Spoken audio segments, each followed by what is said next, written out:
প্ৰিয় দৰ্শক, আপুনি যদি ভ্ৰমণ কৰি ভাল পায় আৰু অসমৰ বাহিৰলৈ ফুৰিবলৈ গৈছে, তেনেহ'লে কেতিয়াবা নিশ্চয় এই প্ৰশ্নৰ সন্মুখীন হৈছে, অসম কিহৰ বাবে বিখ্যাত? হোৱাই ইজ আছাম ফেমাছ ফৰ? আৰু আপুনি নিশ্চয় তপৰাই উত্তৰ দিছে এশিঙীয়া গড় আৰু চাহ। প্ৰিয় দৰ্শক, আপুনি যদি এগৰাকী ছাত্ৰ বা ছাত্ৰী হয় আৰু কোনো প্ৰতিযোগিতাত আপোনাক কুইজ কৰা হৈছে what is the national drink of India? ভাৰতৰ ৰাষ্ট্ৰীয় পানীয়বিধৰ নাম কি?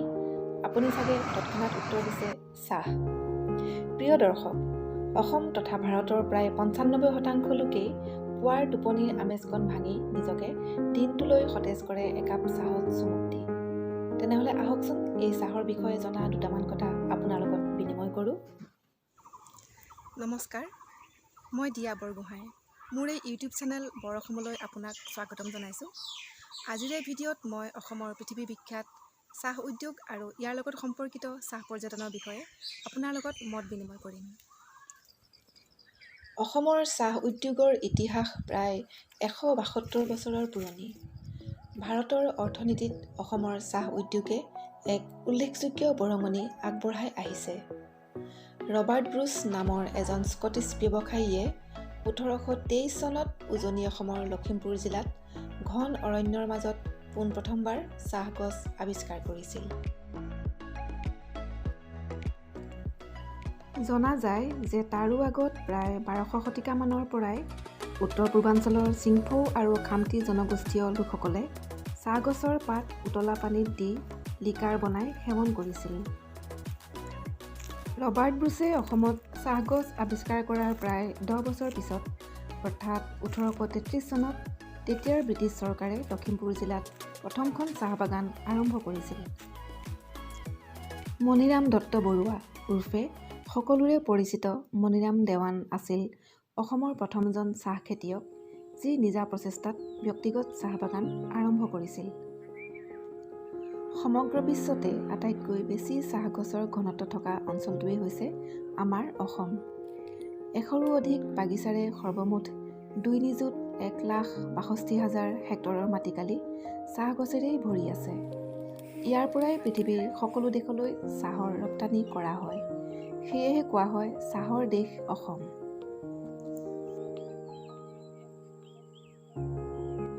অসমৰ বাদেও চাহ উদ্যোগ থকা ভাৰতৰ অন্যান্য ঠাইসমূহ হৈছে পশ্চিমবংগৰ দাৰ্জিলিং, উত্তৰ পূবৰ ডুৱাৰ্ছ আৰু তৰাই অঞ্চল, হিমাচল প্ৰদেশৰ কাংৰা, দক্ষিণ ভাৰতৰ নীলগিৰি পাৰ্বত্যাঞ্চল, তামিলনাডুৰ আন্নামালাই, কেৰালাৰ ৱায়ানাড, মুন্নাৰ ত্ৰিভাংকুৰ ইত্যাদি।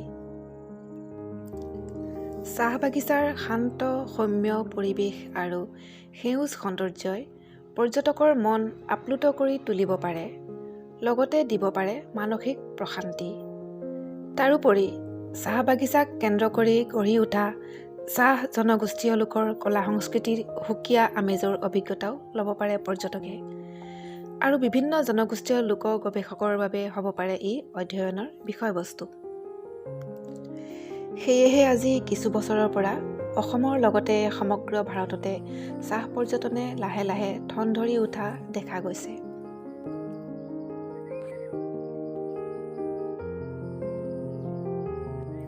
প্ৰিয় দৰ্শক, অসমৰ বাদেও ভাৰতৰ বিভিন্ন অঞ্চলত চাহৰ খেতি কৰা হয়। গতিকে অসমৰ চাহ পৰ্যটনে কোন কোন দিশত গুৰুত্ব লাভ কৰিব পাৰে তাক চালি জাৰি চোৱাটো খুবেই জৰুৰী। প্ৰথম, ভাৰতত আটাইতকৈ বেছি চাহ উৎপাদন কৰা ৰাজ্যখন হ'ল অসম। তদুপৰি অসমৰ বিশ্বনাথ চাৰিআলিত থকা মোনাবাৰী চাহ বাগিচাখন হ'ল এছিয়াৰ ভিতৰতে আটাইতকৈ ডাঙৰ চাহ বাগিচা। গতিকে এই দুয়োটা প্ৰধান কাৰণ হ'ব পাৰে অসমৰ বাহিৰৰ বা বিদেশী পৰ্যটকক আকৰ্ষণ কৰাৰ কেন্দ্ৰবিন্দু। দ্বিতীয়তে, অসমৰ চাহত আছে বহু বেছি স্বাস্থ্য উপকাৰী গুণ।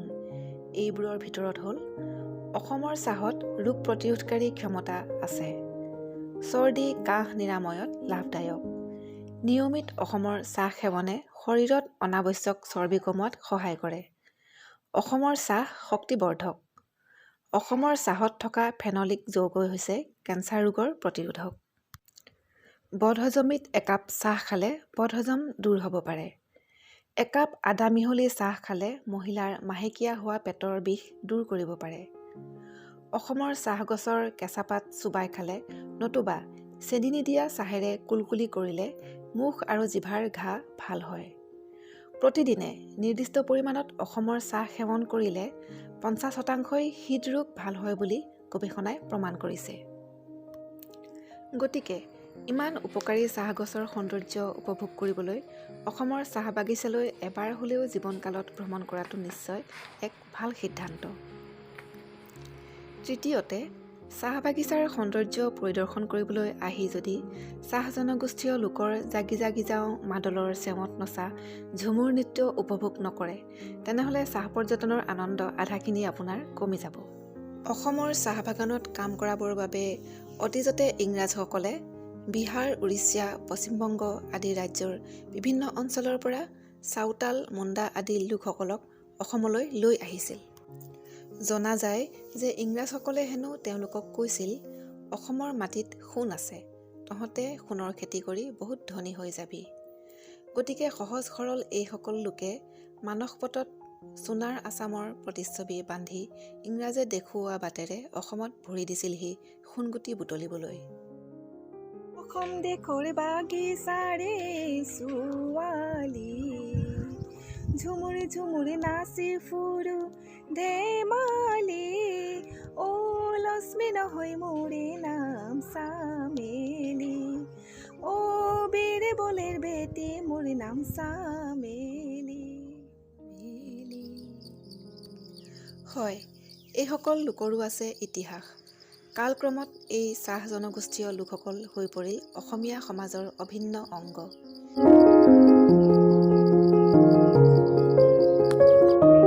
ইণ্টাৰেষ্টিং নহয়নে? আৰু আছে বহুতো কথা, গতিকে এইবোৰ নজনা কথা জানিবলৈ ভিডিঅ'টোৰ শেষলৈকে চাই থাকিব। আনহাতে চাহ পৰ্যটনৰ অন্য এক আহিলা হ'ল গল্ফ। প্ৰিয় দৰ্শক, আপোনালোকে নিশ্চয় জানে ইংৰাজসকলে অসমত প্ৰথম চাহৰ খেতি আৰম্ভ কৰিছিল। গতিকে এই চাহ বাগানসমূহৰ তত্বাৱধানত আছিল ইংৰাজ চাহাবসকলেই।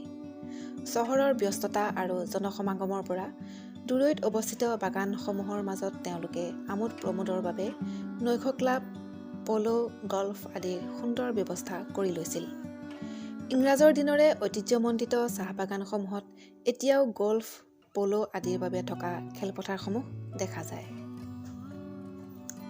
গ্ৰেট ব্ৰিটেইনৰ পিছতে ইতিহাসত ভাৰত হ'ল দ্বিতীয়খন দেশ য'ত গল্ফ খেলৰ আৰম্ভণি কৰা হৈছিল।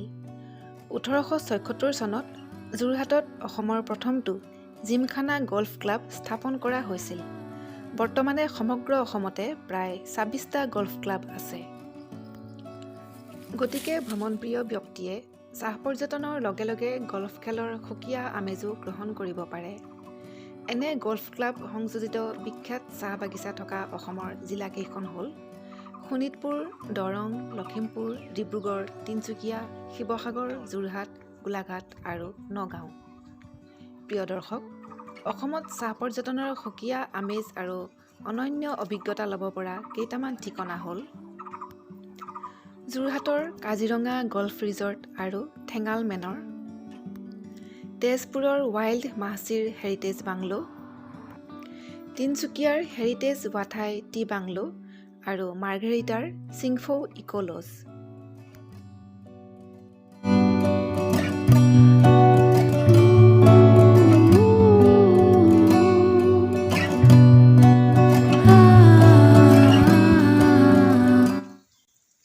চতে গৈ গৈ বহাগে পালেহি, ঐ ফুলিলে ভেবেলি লতা, কৈনো কৈ থাকিলে উৰকে নপৰে, ঐ অসমৰ চাহৰে কথা।